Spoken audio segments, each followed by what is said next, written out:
Hi everyone. In this video, I'm going to explain how to initialize a liquidity pool on Uniswap V3 or PancakeSwap V3.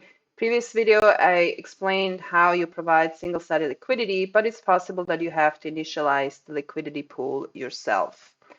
But it's pretty straightforward. So you go to trade liquidity, and here you see your previous or active positions. I'm going to say add liquidity. I'm going to have to copy the contract address of the token that I want to provide liquidity for. So I already have it here and select BNB, but this combination can be any. Now you see if I click on 1%, I just can go ahead and provide liquidity. But if you select a different price tier or a liquidity pool that hasn't been initialized yet, you will have to initialize it and you get here this warning here, which means you have to actually provide the current price of the token. And you have to be very careful with this because it actually can render a liquidity pool completely useless to everybody. For example, if you set a price that is unreachable and can't be manipulated to the current price with buys and sells, nobody will be able to provide liquidity in a range that is useful or ever reached. So be careful with how you do this. So that's why I'm explaining it here.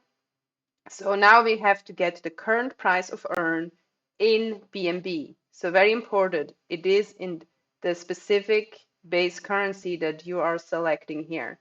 So I'm going to go to DEX tools. I'm going to copy the current price of the token, and I'm going to use the Chrome or Google calculator because that allows me to use all the decimals. So this is the current US dollar price, and I have to divide that by the current BNB price, which is $392.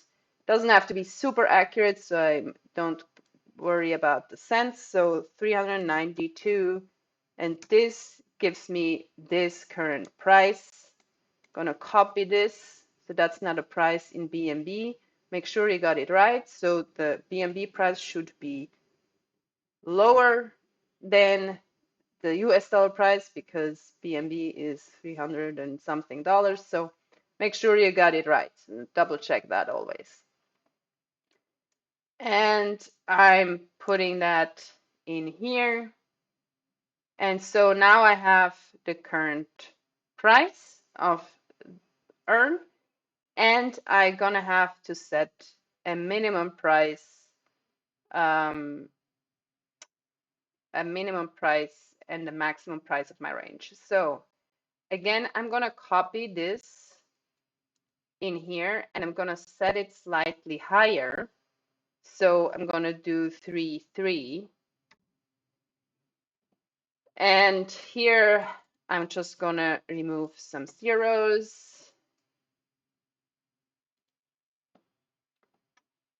And so now I'm providing the max of what I have in earn.